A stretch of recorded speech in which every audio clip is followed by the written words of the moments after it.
인간은 우리는 망각의 존재입니다. 그렇죠? 이 망각이 좋을 때가 있어요.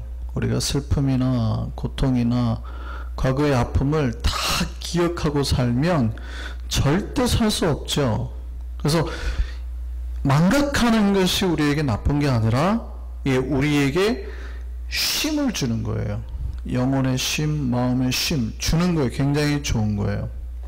그런데 이 망각의 그 특징이 있는데, 망각이 우리가 생각하기에 좀 잃어버릴 것들 있잖아요. 기억 안 했으면 좋을 것들만 이렇게 망각해버리면, 지워버리면 좋은데, 이 망각의 특성이 우리가 꼭 기억해야 될 것들까지도 같이 지워버리는 습성이 있어요.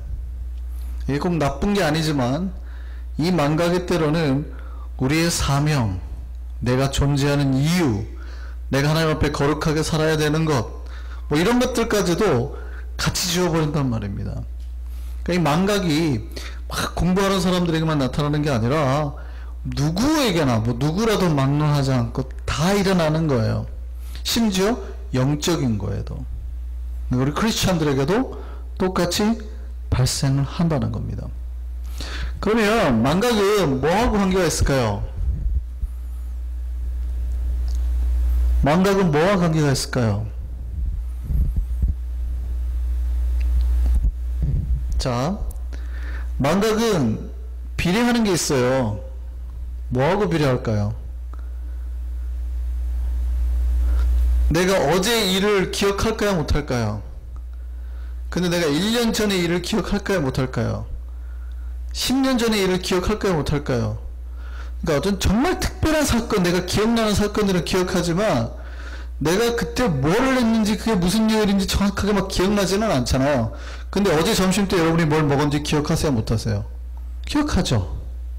그렇죠? 그러니까 망각은 뭐와 관계 있어요? 시간과 관계가 있대. 영적인 거에도 똑같이 망각이 일어나는데, 새 가족이 망각하는 경우가 높을까요? 아니면 우리가 말하는 헌가족이, 오래된 신자들이 망각하는 경우가 높을까요? 이 놀랍게도요, 그러니까 매주 말씀을 듣잖아요. 매주 말씀을 들은데 그 말씀이 가슴속에 막 꽂히고 새로운 사람은 항상 새 가족이에요. 그 마음속에 새롭게 기경되는 사람이에요. 근데 지난번에 들었던 말씀이네. 뭐 이렇게 하면 금방 헌가족이 되는 거죠. 그러니까 내가 헌가족으로 오래 살잖아요. 그러면 이 시간과 비례하는 거예요. 그 말씀을 잊어먹는 게. 누가 더 말씀을 잘 잊어먹어요? 놀랍게도 이렇게 신앙이 오래되신 분들이 하나님의 은혜나 그런 말씀이나 그런 삶도 더 잘 잊어먹더라는 거예요. 제가 이제 목회를 하다 보니까 주로 제 주변의 모임들이 이제 예전에는 뭐 학교 다닐 때는 뭐 제가 일반대 다녔고 고등학교 때랑 일반대 다녔으니까 주변에 술 마시고 담배 피는 친구들이 있어요. 학교 가면. 그죠? 안 믿는 애들이 있으니까. 뭐 놀고 뭐 이런 애들도 수없이 많다고요. 근데 어느새 이제 신학을 하고 목회를 하다 보니까 주변에 만나는 사람들은 다 이제 신앙인들이에요. 특별히 제가 목사가 되고 나니까 주로 개인적으로 만나는 모임들은 또 목회자 모임이에요. 그러니까 제가 신앙이 좋다고 하는 사람들, 뭐 CTS나 이럴지 뭐 이런 데 항상 가는 거 아니에요. 그런 데 가죠. 신앙이 좋다고 하는 사람들 모임에 가게 되지 않을까요? 근데 그런 모임이면은 목회자들의, 목사들끼리의 모임, 아니면은 정말 열심히 투철한 신앙인들의 모임이면 그 모임이 얼마나 아름답고 얼마나 사랑스럽고 얼마나 복될까요? 그죠? 외부 사람들이 생각하기에는. 근데 현실은 그럴까요? 안 그럴까요? 그렇지 못하다는 거예요. 사랑의 하나님, 거룩의 하나님을 외치던 사람들인데, 교회 다 지도자들인데 현실은 꼭 그렇지만은 않더라는 거예요. 뒤에 가서 제가 다시 한번 말씀드렸지만 왜 그럴까요? 놀랍게도 그들도 이 똑같은 은혜의 망각을 똑같이 경험하고 있는 겁니다. 이해됐어요? 그러니까 목사도 예외가 아니라고요. 제가 모여보면 목사도 예외가 아니에요. 근데 자기네들이 그걸 망각하고 있다는 걸 알아요? 몰라요? 몰라요. 그럼 점차 뭐가 되는 거예요? 바리새인이 돼가는 거죠. 은혜를 받았던 때는 잊어먹고 자기들의 지금 현재 껍질만, 외식만 남아있는 거예요. 그러니까 우리가 되게 조심해야 될 부분이에요. 여러분의 신앙이 오래될수록 우리가 항상 조심해야 되니까 어느새 우리는 무엇도 망각해요? 은혜도 망각하는 존재다. 물론 우리가 그렇게 되는 데는 여러 가지 이유가 있어요. 왜냐하면 뭐 첫 번째 우리 이유를 들자면 우리는 연약해요. 그러니까 우리가 아무리 하나님 은혜를 따라간다 하더라도 여러 가지 육체의 한계, 연약함들 뭐 이런 게 우리가 완전한 존재는 아니잖아요. 구원 완전히 받지는 않았으니까. 그런 문제가 있어요. 이것이 우리를 또 하나의 그런 존재로 만드는 이유가 되는데요. 여러분이 대부분 많이 알고 계시죠? 지난번에 말씀드렸는데 최일도 목사님이라고 많이 아시죠? 바퍼 목사님 있잖아요. 바퍼 목사님. 밥 짓는 사람, 뭐 밥 짓는 시인, 퍼주는 사람 뭐 이런 줄여가지고 바퍼. 아시죠? 한국에서 굉장히 유명하시죠? 노숙자들 해가지고. 근데 이 목사님이 유명하게 된 거는, 원래 유명세를 타게 된 거는 이분이 하는 그 청량리에서 하는 그런 여러 가지 사역 때문이 아니고 그 러브 스토리 때문에 유명해졌죠. 그러니까 이분이 이제 이제 우리 교단, 한국에 있는 우리 교단 쪽에서는 이제 영성을 주로 이제 할 때 캐톨릭 영성 쪽과 굉장히 개신교 영성은 좀 얕죠. 시작된 지가 얼마 안 됐기 때문에 대부분 영성 수업을 하기 위해서 이제 캐톨릭 영성 수업을 많이 받습니다. 그래서 어떻게 기도를 하고 뭐 어떻게 명상을 하고 묵상하고 많이 그쪽으로 가죠. 그래서 수도원도 개신교는 이제 부족하기 때문에 그쪽으로 가서 많이 이제 그 도움을 받습니다. 그러니까 이분이 이제 신학교 시절에 거기서 이제 영성 수업을 이제 좀 받는 거죠. 그런 도중에 한 수녀님을 보게 됩니다. 그 수녀님을 보고 사랑에 빠지죠. 그리고 죽자 사자 나랑 결혼해 달라고 막 떼를 씁니다. 이게 수녀는 이제 로마 교황청에 등록이 돼 있으니까 이게 로마 교황청까지 올라가 가지고요 허락이 떨어진 거예요. 그래가지고 결혼이 성사가 된 겁니다. 어쨌든 뭐 그게 되게 유명했어요. 그걸로. 그러니까 수녀랑 전도사가 수녀랑 결혼했으니.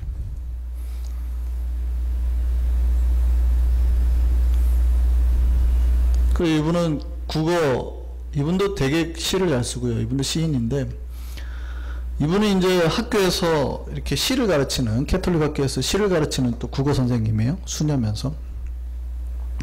연상이셨고. 근데 이분 두 분이 결혼하니까 주변에서 이분들을 바라보는 시선은 뭘까요? 전도사와 수녀가 결혼했으니 절대 싸울 일은 없겠네요. 그죠? 절대 싸울 일은 없겠잖아요. 근데 어느 아침에 이제 일찍 학교 가셔야 되고, 이분도 학교 가야 되고, 이분은 가르치러 가고, 이분은 이제 신학교 아직 학생이니까 공부하러 가고. 근데 이제 밥하려고 아침에 일찍 사모님이 일어나셨어요. 단칸방, 전사가 살림이니까 얼마나 가능해요. 단칸방에 옛날에는 밥상 들고 가면 들어갈 때 문을 숙이고 들어가야 되는 문 있잖아요. 이게 한국은 문을 열고 들어갈 때 머리를 숙여야 들어가잖아요. 문지방이 낮아서. 그래서 그리고 들어가는데 그런 집이죠. 그리고 방 하나에 부엌이 딸려 있는 집. 옛날에 그런 집 안 사봤어요? 저는 살아봐가지고 제가 잘 아는데. 딱 문이 입구가 있으면 여기가 신발이 있고 여기가 입구면 방 하나잖아요. 그리고 여기가 아궁이가 있고 밥을 짓고 이런 데 있잖아요. 여기는 흙이고. 근데 하도 많이 밟고 다녀가지고 맨질맨질한 뭐 그런데 뭐 시멘트고 어쨌든 이런 집이에요. 그러니까 이제 여기 문지방이 낮으니까 밥을 여기서 지어가지고 보통 들어가죠. 이제 이렇게 숙이고 들어가잖아요. 근데 갑자기 이제 사모님 먼저 일찍 일어나서 밥을 하니까 비명소리가 악 나온 거죠. 그러니까 이제 그때는 전사하죠. 헬더 목사님이 자다가 이제 도둑이다 싶어가지고 막 뛰어나온 거죠. 잠결에 뛰어나갔는데 이 문지방이 너무 낮으니까 이마를 그냥 꽉 부딪혀가지고 그대로 뒤로 떨어져서 기절했다 그래요. 한참 만에 이제 눈을 떠보니까 이제 아내가 옆에 있는 거예요. 무슨 일이냐 그랬더니 저기 부엌에 지렁이가 있다고. 자기는 몸에 털이 없는 존재를 이 세상에서 제일 싫어한다고. 그러니까 최일도 목사님이 화가 난 거예요. 잠자는 사람을 지렁이 하나 때문에 이 지경까지 만들어 놓냐. 아주 지렁이를 손에 올리고 이것 때문에 그러냐. 이것 때문에 그러냐. 그러니까 최일도 목사님 화가 나가지고 지렁이를 반절로 뚝 잘랐어. 이것 때문에 그랬냐고 그랬더니 그러지 말라고. 얼마 동안 싸웠을까요? 네, 그날 학교를 안 갔대요. 하루 종일 그것 때문에. 물론 지금은 잘 살고 계시죠. 아주 유명한 두 분이시죠. 그런데요, 우리 내면이 그런 문제가 여러 가지, 우리가 하나님의 거룩한 백성이면서도 그런 문제가 발생하는 거는 우리 안에 아직도 그런 연약함이 남아있기 때문이에요. 두 번째 이유는 뭐냐면 그런 연약함 뿐만이 아니라 우리 안에 뭐가 남아있냐면 아직도 욕망이 남아있기 때문입니다. 이걸 우리가 스스로 인정을 해야 되거든요. 그런데 신앙이 좋다고 하는 사람들을 보면 뭐를 잘하냐면 이게 시간이 갈수록 똑같이 나타나는 현상인데요. 신앙이 좋아지면 내 욕망이 일어날 때 빨리빨리 가지를 잘라내야 되는데 이게 가지가 어느 정도 하나가 자라나고 그죠? 나뭇가지 있어요. 이거를 잘라내고 하면 좋은데 갑자기 어느 날 자기 밭에 가지가 여러 개 나요. 그러면 이게 잘라내기가 쉬울까요? 어려울까요? 어려워요. 그러면 이거를 자르려고 부단히 기도하고 노력하는 게 아니라 뭐를 해버리냐면 포장을 딱 쳐버려요. 훨씬 쉽죠.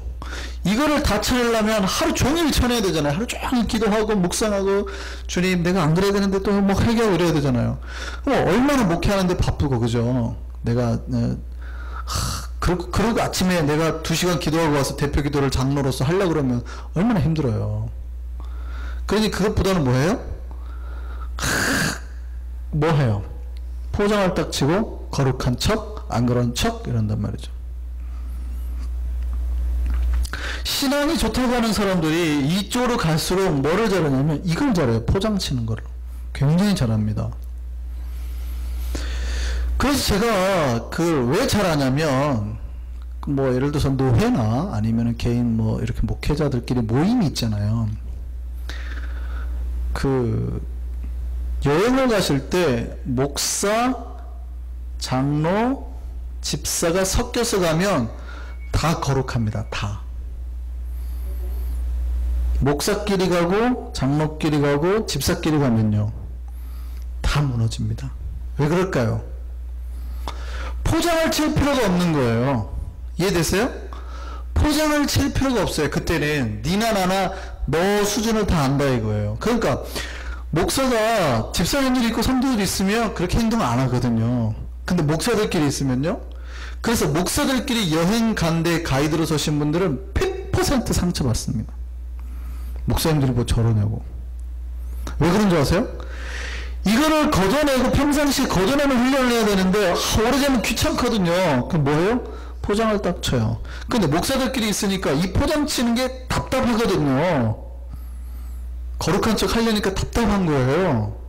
그러니까 어떻게 해요? 이 포장을 목사들끼리 만나면 싹 걷어요. 그러니까요, 그 안에서 제가 정말 많이 봅니다. 목사들끼리 있으면요 자기들이 그동안 감춰놨던 욕망이 다 드러납니다. 그 포장이 한꺼풀 벗겨지고 나면요 딱 보면 돈에 미쳐있는 목사, 돈에 미쳐있는 목사였어요. 그래서 자기 교회 팔아먹어 버려요. 이렇게 조심하죠. 조심히 목회를 제대로 못하죠. 조심히 목회를 제대로 못해서 말년에 이제 떠나가게 하는 거예요. 자꾸 교인들 나가게 만드는 거예요. 그게 나가란 말은 하면 안 되죠. 그거는 낮은 수준의 목사고 이 똑똑한 수준 목사는 나가란 말은 절대 안 해요. 근데 어떻게 쓰는지 내보내는 거죠. 이렇게 조용히. 몇 명 안 남으면 사인 대충 받아가지고 어떻게 해요? 자기가 팔아버리는 거죠. 은퇴비도 좀 하고 수고한 가족들에게도 좀 나눠주고. 돈에 미쳐있는 목사가 있어요. 권력에 미쳐있는 목사들도 있습니다. 그 자리에 한번 앉아보겠다고요? 저는 이해가 안 돼요. 왜 저 사람, 물론 저도 언젠가 그 자리에 앉게 될 수도 있어요. 왜냐면 우리 노예 같은 경우는 몇 개 안 되니까. 몇 개가 많지 않잖아요. 그 중에 우리 교회가 거의 탑 3 안에 들거든요. 3 내지 4 이게 안에 들어요. 그래서 제가 안 하겠어요? 제가 아무리 안 한다고 해도 20년 안에는 하겠지. 그죠? 그러니까 제가 물론 뭐 그 사람들이 보기에는 저한테 교만한 발언이라 생각하지만 저는 진짜 안 하고 싶거든요. 제가 그런 게 귀찮아 하나 봐요. 어쨌든 자기 목회나 잘하지 뭐 그런 거에 신경을 쓰는지 잘 이해는 안 되지만, 권력에 미쳐있는 목사들, 교만에 찌들어 있는 목사들 수없이 보게 됩니다. 그러니까 딱 만나면요, 얼마나, 그러니까 막 저랑 이렇게 단둘이 끊어 있을 때는 막 이러고 막 이렇게 막 이렇게 하던 양반이 갑자기 교인들이 많은 장소가 가잖아요. 만났어요. 안녕하세요. 인사하려고 그러면 갑자기 저한테 90도로 인사를 해요. 제가 당황하는 거예요. 저 사람 왜 이렇게 인사를 하지? 너무 당황. 근데 옆에 보니까 막 그동안에 안 봤던 다른 게 권사 집사들이 가득 있는 거죠. 평상시에는 막 이렇게 했던 분이. 정말 뭡니까? 인간의 내면에 뭐를 제거하지 못한 거예요? 자기 욕망들을. 우리가 예수를 믿을 때 우리의 욕망은 먼저 첫 번째 십자가에 못 박고 시작을 해야 되거든요. 그게 기본이잖아요. 근데 그게 돼요? 안 돼요? 안 돼요. 똑같아요. 목사님 그런 것 같으세요? 목사 얘기하니까 막 즐거우셨나 본데. 우리가 신앙이 깊어지잖아요. 그러니까 신앙이 깊어진다는 말이잖아요. 우리가 믿는 게 오래되잖아요. 그럼 우리가 내 안에서 일어나는 욕구나 욕망을 쳐내요? 덮어요? 쳐내는 게 되게 힘들어요. 정말 애써서 주님 앞에 눈물 흘리고 이래야 되거든요. 근데 이 욕망 가지들은 여러분의 신앙이 오래됐다고 안 자라는 게 아니라 똑같이 자라요. 근데 우리는 계속 쳐내는 작업을 해야 되는데, 쳐내는 것보다 이제 뭐가 쉬워요? 덮어버리는 게 쉬워요. 그러니까 거룩한 척을 하는 거예요. 교회 오면 항상. 그러다가 이제 가족들끼리 있거나 권사들끼리 만나면 이제 서로 욕하고 싸우죠. 니까 것이 뭐 이러면서. 저는 한국에서 꽤 많이 봤어요. 권사님들이 멱살 잡고 싸우는 것도 많이 봤어요. 우리 집사님들이 멱살 잡고 싸우는 것도 많이 봤어요. 사무실 앞에서. 사무실 앞이라는 얘기는 뭐냐면 교회 현관, 사람들이 제일 많이 다니는 데. 그러니까 보통 교회, 큰 대형 교회는 현관이 있잖아요. 입구가 여기 있잖아요. 사무실이 보통 여기 있거든요. 이런 데가 사무실. 그러니까 여기 앞에서 사람들이 수천 명이 왔다 갔다 하는데 막 주일날 막 네가 먼저 했다고 했지.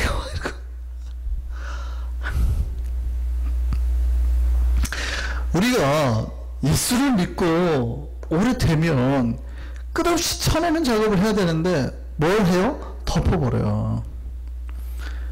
그러면 이 사람들은 뭐 하는 거예요?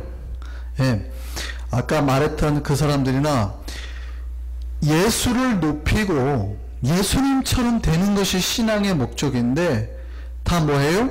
예수를 이용해 먹고 예수로 빌어먹는 사람들. 심하게 말하면 예수를 앵벌이 시켜서 그거 얻어지는 거 누려먹고 사는 사람들. 그런 사람들끼리 모이면 뭐 하냐면 포장이 겉어지고 나니까 스스럼 없이 서로 뇌물을 구하고 거짓을 행하고 자기 욕망대로 사는 걸 서슴지 않더라고요.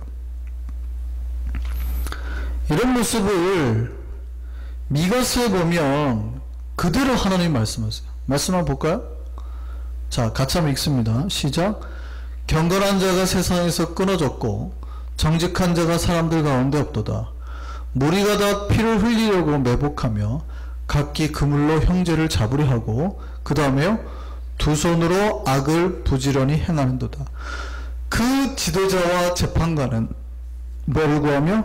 뇌물을 구하며, 권세자는 자기 마음에 욕심을 말하며 그들이 서로 결탁하니, 그러니까 지도자나 권세자가 결합하니 얼마나 큰 문제가 되겠어요. 그러니까 그들의 가장 선한 자라도 뭐 같아요? 가시 같아요. 그들 중에 있는 사람 중에서 가장 선한 자가 가시 같아요. 가장 정직한 자가 뭐 같아요? 찔레 울타리 같다고요. 그러니까 공동체 전체가 뭐 해버렸단 얘기예요? 부패해버렸단 말이죠. 그들 중에서 꽤나 착하다고 하는 사람들 수준이 가시예요. 그들 중에 꽤 착하다고 하는 사람 수준이 가시라고요.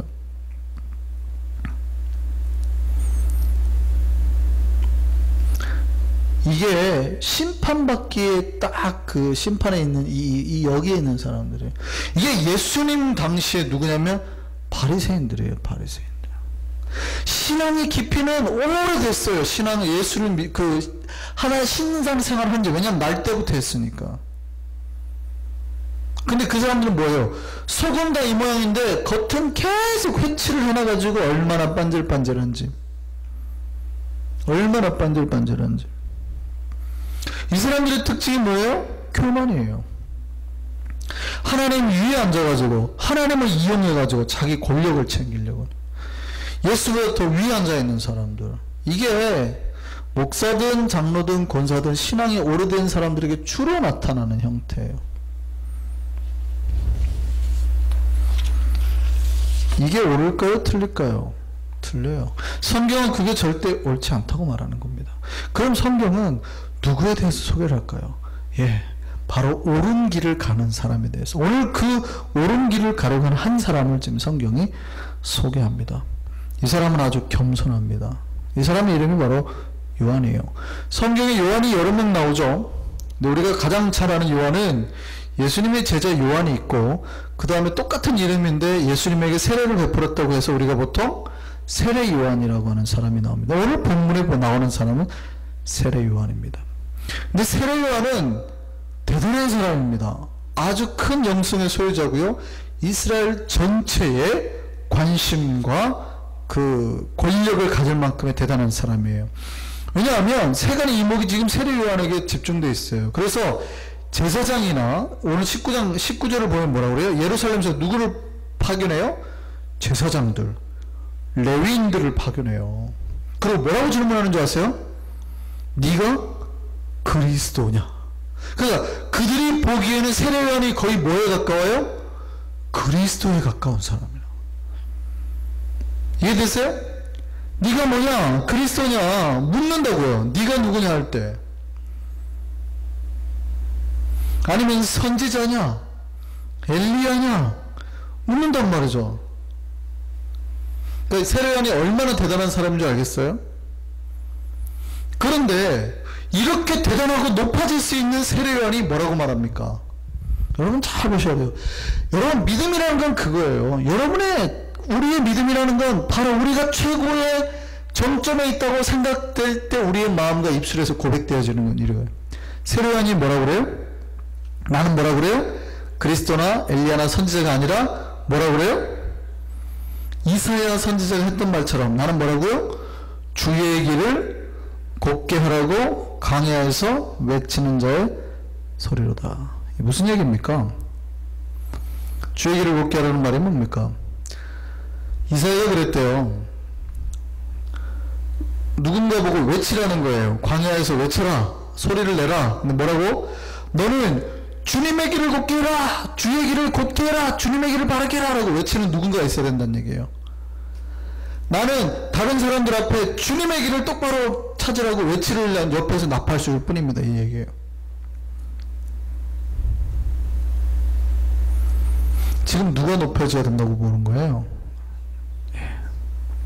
자기는 그냥 그분의 종이라는 하수인 앞에 종, 그분 나가는 길 앞에 길을 트시오, 길을 닦으시오, 우리 주님 나가십니다. 그리고 뭐라고 그래요? 자기는 그분의 신발끈 풀어드리기에도 부족한 종이다. 예수님 당시에요, 집안에를 들어가려면 신발을 벗어야 했습니다. 옛날 예수님 당시에 신발은 뭐예요? 샌들같이 생겼는데 우리 그 아이들이 신는 그 조리 같은 신발 있죠? 여기 앞에 끈 달려갖고 요렇게 신는 신발, 그렇게 생겼어요.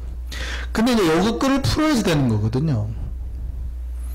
근데 이걸 누가 해주냐면 종이 하는 거예요. 그 집의 가장 하인이. 예수님 당시에 그 제자들이 스승한테 했던 존경심은 엄청난 거였습니다. 절대적이었어요. 그러니까 거의 제자들은 스승에게 자기가 진짜 종처럼 수발을 다 들었습니다. 그런데 제자들이 유일하게 안 하는 게 뭔지 아세요? 신발끈을 안 풀어주는 겁니다. 다 해줘요. 제자들이 스승에게 다 해주는데 유일하게 안 하는 게 뭐냐면 신발끈은 안 풀어줘요. 이해되세요? 한국에는 저희가 부목사 시절에 부목사들이 담임 목사님 같이 식당에 가면 일본어로 하는 게 있습니다. 뭔지 아십니까? 빨리 뛰어가가지고 문을 열어드리는 거. 그 다음에 신발을 딱 벗고 올라가면 구두 정리해야 되는 거. 탁탁탁 들려 구두 정리 딱 해야 돼. 이 부목사가 할 일입니다. 부목사들도 이제 순번이 딱 있어요. 쭉 그거 해야 되거든. 예수님의 제자들이 다 스승에 대해서 다 잘해요. 한 가지 잘하는 게 뭐냐면 신발끈 안 풀어주는 거거든요. 그거는 누가 하냐면 노예가 하는 거거든요. 노예가. 근데 세례요한이 뭐라고 그래요? 지금 세상 사람들이 자기를 보고 뭐라고 부르는데 그리스도냐고 물어보는 거예요. 네가 그리스도냐? 네가 엘리야냐? 네가 선지자냐? 놀랐거든요. 이런 사람이 없는 거예요. 근데 뭐라고 그래요? 내가 차라리 종이나 됐으면 좋겠다. 그분 신발끈이라도 풀어드리게.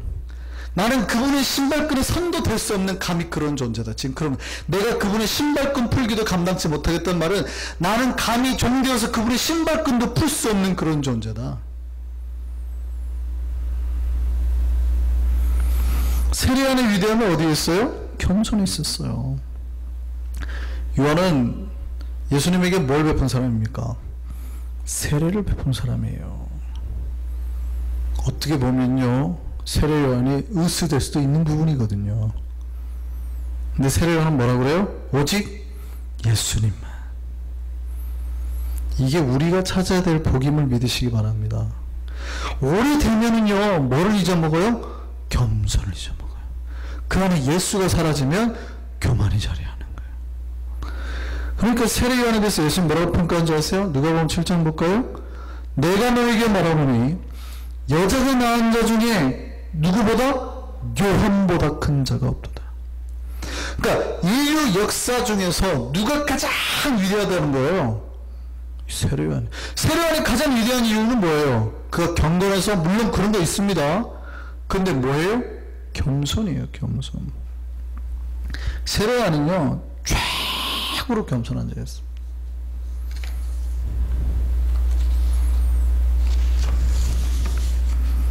우리가 믿음이 깊어질수록 나중에 주님 만났을 때 그런 칭찬을 받는 우리가 되기를 바랍니다. 우리 그래야 되는 거예요. 두 번째요, 세례요한이 예수님 앞에 겸손 말고도 중대한 일이 하나 있었는데 앞에서 살펴봤던 게 뭐냐면 자기의 사명이었어요. 세례요한의 사명을 뭐로 봤어요? 나팔수. 그 사명을 잊지 않았던 겁니다. 오히려 세례요한은 자기에게 사람들이 막 따르잖아요. 세례요한의 제자들도 있었거든요. 근데 세례요한은 뭐라고 합니까? 결국 나중에 이제 요한복음 3장에 보면 그렇게 오는 사람들에게 뭐라고 그래요? 그는 흥해야 하고 나는 쇠해야 하리라. 그렇게 말하잖아요. 자꾸 사람들이 몰려오니까. 그만큼 세례 요한은 계속해서 누구를 소개해요? 예수를 소개하고 자기를 따르는 제자들에게조차 예수를 계속 소개하는 거예요. 우리가 다음에 살펴보는데 계속 주변 사람들이 누구를 소개해요? 예수를 소개해요. 오늘 29절 한번 보시죠. 요한이 예수께서 자기에게 나옴을 바라보고 그 바리새인들과 제사장들과 레위인들과 이야기하는 그 다음 날입니다. 예수님이 자기 앞에 나옴을 보고 뭐라고 그래요? 보라, 세상 죄를 지고 가신 하나님의 뭐라? 어린 양. 이분이 바로 세상의 모든 죄를 지실 분. 세상의 모든 죄를 지실 분은 누굽니까? 대제사장이어야 된다는 거예요. 저분이 참 대제사장이라는 거예요. 그리고 모든 죄를 질 뿐이라는 거예요. 그리고 하나님의 뭐야? 어린 양이라고요. 그분이 하나님의 어린 양이에요. 그분은 그래서 그가 예수가 누군지를 명확하게 알았고, 예수가 누군지 명확하게 아니까 그가 뭐라고 그래요? 32절과 34절 보세요. 그가 이제 앞으로 해야 될 일의 단어에 대해서 두 번 반복하는 장면이 나옵니다. 32절과 34절에 똑같이 나오는 단어가 뭐예요? 요한이 또 뭐하여? 요한이 또 뭐하여? 32절에요. 요한이 또 뭐하여? 증언하여. 34절에 또 뭐요? 내가 그가 하나님의 아들이심을 뭐하였노라? 증언하였노라. 세례 요한은요, 두 가지입니다. 하나는 정말 교만하지 않고 겸손했다는 것도 하나. 그 다음에 자기의 사명을 잊지 않고 자기의 입술로 끝없이 예수 그리스도를 증언했다는 거예요. 그래서 뭘 증언합니까? 자기가 세례를 베풀었더니 세례 때 누가 오셔요? 성령이 비둘기같이 임하더라. 또 성령이 비둘기같이 임하는 그가 누구예요? 예수가 하나님이 보내신 그분이라. 그 이분이 바로 하나님의 아들이다. 그걸 증언했다라는 거예요. 믿음의 깊이는 이겁니다. 우리의 믿음의 깊이, 우리가 잊지 말아야 될 것, 평생 우리가 뭐 해야 된다는 거예요? 겸손해야 된다는 거예요. 두 번째, 내가 평생 예수 그리스도만 높아지고 예수 그리스도만 나타나고 예수 그리스도 하나님의 아들이심을 증언하는 자의 삶을 벗어나면 안 된다는 거예요.